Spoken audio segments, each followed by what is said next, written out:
depan monitor, Carl Candice tersenyum tipis. Nama Chi-Chen terucap dari bibirnya. Seolah ia baru saja mengingat sesuatu yang menarik. Mata Gong Wan terpaku pada layar. Keringat dingin membasahi pelipisnya. Tiba-tiba, ia menggebrak meja dan tertawa terbahak-bahak. Dengan semangat, dia menyuruh semua orang untuk fokus pada layar. Sebuah data muncul, menyatakan bahwa tim lawan di dungeon peringkat D bergerak dengan kecepatan yang tak masuk akal. Mereka bahkan sudah menembus sampai ke jantung dungeon. Siaran langsung menampilkan Gong Ting yang sedang bertarung di area berwarna biru terang. Sigrid berkomentar, koordinasi para mahasiswa itu sungguh sempurna. Mereka sebanding dengan tim penyerang dari guild profesional. Senyum kembali menghiasi wajah Carl Candice saat mengamati layar. Baginya situasi ini benar-benar menarik. Angkatan tahun ini ternyata menyimpan banyak kejutan. Direktur Gong Xuan menyeringai licik, menegaskan bahwa pertarungan baru saja dimulai. Dia berjanji pertunjukan yang sesungguhnya baru akan segera tiba. Sementara itu, di dalam dungeon Gua Gloomfine yang suram, sekelompok monster jamur beracun menyerbu tanpa ampun. Identitas mereka terungkap. Prajurit Bunga Dang, makhluk-makhluk ini memiliki kepala jamur merah raksasa dan mulut penuh gigi setajam silet. Sang perapal mantra bunga langsung beraksi, merapalkan skill yang melemahkan lawan. Seketika, ikon debuff muncul. Kekuatan, stamina, dan kecepatan para monster menurun drastis. Di sisinya, gadis pirang itu terus memetik gitarnya, menyebarkan melodi yang melemahkan musuh. Seorang pemuda berambut pendek berteriak, memerintahkan timnya untuk mengumpulkan para monster. Dia adalah penyihir bintang yang mengaktifkan kemampuan bernama fusi astral. Sebuah pilar energi ungu mengurung para monster jamur di udara. Rekan setimnya yang lain memberi komando kepada sang kapten. Wajah Gong Ting mengeras, cahaya terang berkumpul di tangannya. Shing, ia menebas para monster dengan kekuatan luar biasa. Ledakan api oranye dan darah merah seketika melenyapkan mereka dalam sekejap mata. Itulah serangan pamungkasnya. Siring Fracture. Dia adalah prajurit api peringkat C. Sambil memegang gagang pedangnya, aura hitam pekat menguar dari tubuhnya. Salah satu anggota tim tertawa santai, mengatakan monster di ujian ini sama persis seperti yang mereka lawan saat latihan. Yang lain menimpali bahwa melawan makhluk-makhluk ini sudah seperti rutinitas bagi mereka. Keyakinan penuh terpancar saat mereka berdiri di tengah kobaran api. Rekannya tersenyum sinis, mengatakan bahwa ujian kelulusan ini telah diatur oleh keluarga. Gong, dia berpikir, hidup memang jadi mudah. Jika kau punya koneksi, dia yakin timnya akan menjadi juara tanpa bersusah payah. Gong Ting melangkah lebih dalam ke hutan yang gelap. Gong Keng melambaikan tangannya dan berteriak kepada timnya. Dia memberitahu mereka sudah waktunya untuk menghadapi bos dungeon. Di sisi lain, di sebuah medan bersalju, Chi-Chen berjuang menembus salju tebal bersama timnya. Mereka terus bergerak maju bersama di tengah badai salju yang ganas. Tim ini berada di dalam dungeon peringkat D, berisiko tinggi. Lokasi mereka bernama Puncak Cloudwood, sebuah gunung yang tertutup salju tebal dan es biru yang membekukan. Salah satu dari mereka mengeluh, tak percaya mereka bisa sampai ke puncak dungeon peringkat D. Tiba-tiba, sebuah nama besar muncul di hadapan mereka. Musuh yang menghadang mereka teridentifikasi sebagai kera hantu es. Monster itu diklasifikasikan sebagai prajurit awan peringkat D. Seekor kera putih raksasa duduk di tengah salju sambil melahap makhluk lain dengan buasnya. Darah segar berceceran menodai bulu putih dan tanah di sekitarnya. Wajah Malong pucat pasi. Keringat deras mengalir. Dengan suara bergetar, ia bertanya, apakah makhluk itu adalah monster bosnya. Rekannya menjawab bahwa satu tamparan dari makhluk itu bisa menghancurkan mereka berkali-kali. Dia berbisik dengan penuh rasa takut. Kera raksasa itu memiliki mata merah yang menyala dan bekas luka yang dalam di wajahnya. Ia berhenti makan dan menatap lurus ke arah tim kami. Malong sadar, tatapan mengerikan itu tertuju pada mereka. Dia mengangkat tangannya ke udara dan menjerit ketakutan. Dia berteriak histeris bahwa monster itu sedang menatap lurus ke arah mereka. Tanpa aba-aba, monster kera itu melesat turun dari atas. Raungannya memekakan telinga saat menerjang ke arah kelompok itu. Dua anggota tim berteriak dan lari tunggang langgang.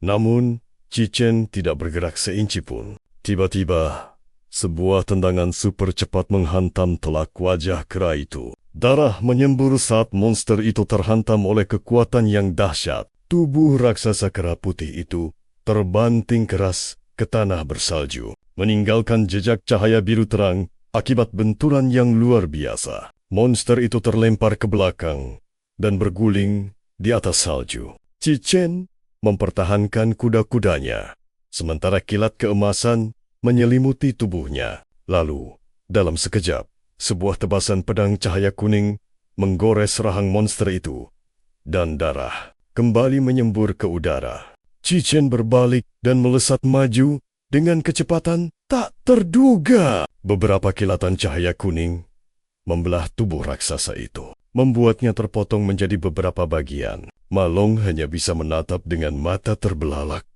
tak percaya. Dia bertanya-tanya, apakah Cichen benar-benar membunuh monster bos itu? Semudah membalikan telapak tangan.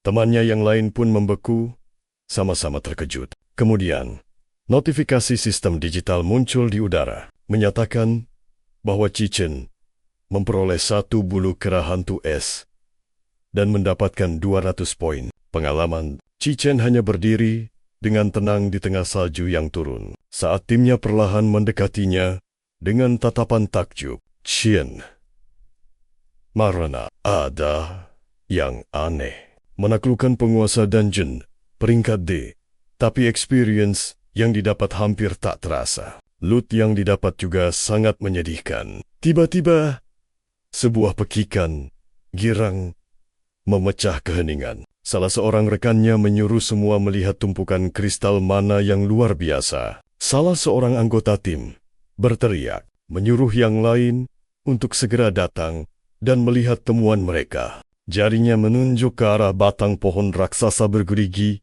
yang menjulang menembus salju tebal. Si Chan melihat teman-temannya berlari mendekati tunggul pohon itu. Di dalam rongganya, berkilauan gugusan kristal yang sangat besar. Salah seorang rekannya menduga monster raksasa itu pasti menyembunyikan kristal mana ini di dalam pohon. Melihat ukuran permatanya yang besar, dia yakin setidaknya ini adalah kristal mana tingkat menengah. Seluruh tim mencondongkan tubuh, menatap harta karun itu dengan mata berbinar dan senyum lebar. Mereka tertawa lepas.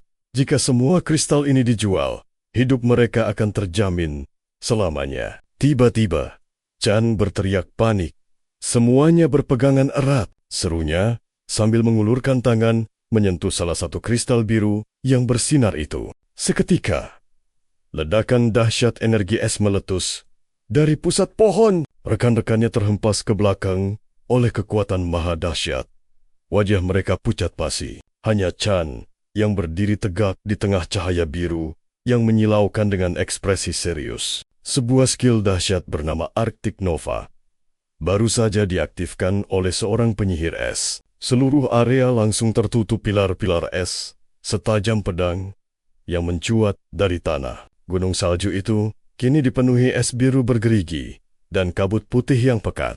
Hamparan es raksasa kini menutupi seluruh lanskap pegunungan. Salah satu rekan tim Chan terperangkap di balik pilar es yang tajam. Di dekatnya, sebuah perangkat tergeletak di tanah beku, mengeluarkan suara berdengung. Di ruang pemantauan, layar kamera tim Chan tiba-tiba padam dan penuh gangguan. Sebuah ikon peringatan muncul di layar.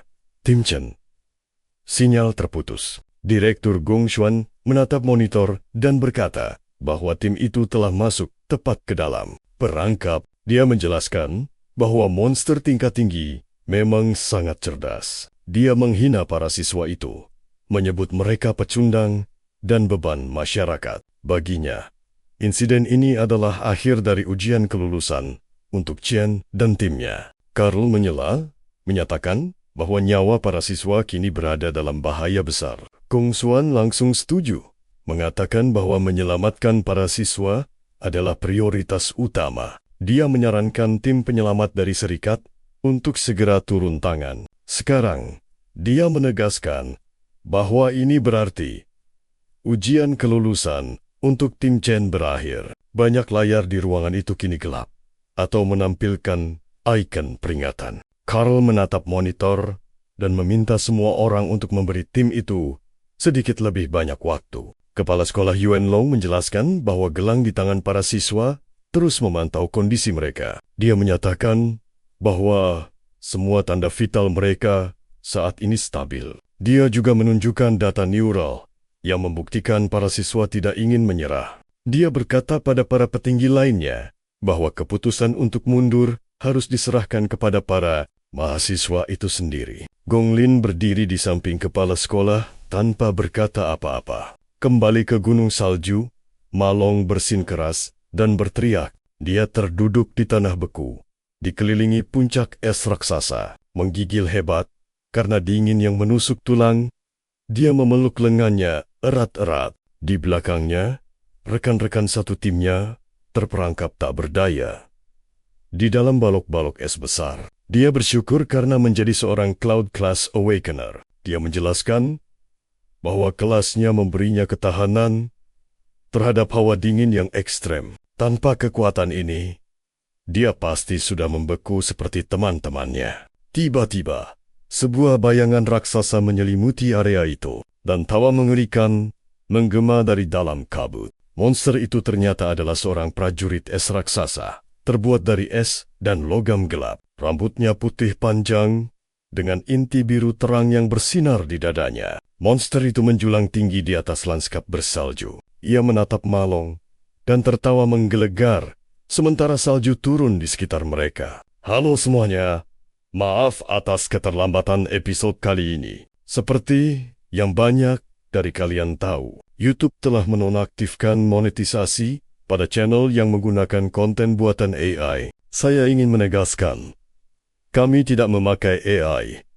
Kami membuat semua konten kami sendiri. Namun, sistem YouTube tampaknya berdampak pada semua orang. Bahkan beberapa channel animasi dengan lebih dari 2 juta subscriber juga terkena demonetisasi. Baru-baru ini, YouTube mengklaim mereka menghapus konten berbahaya. Namun, sulit untuk mengerti bagaimana konten kami bisa masuk dalam kategori itu. Mereka mengintegrasikan sistem deteksi AI baru yang tampaknya secara otomatis menonaktifkan monetisasi channel.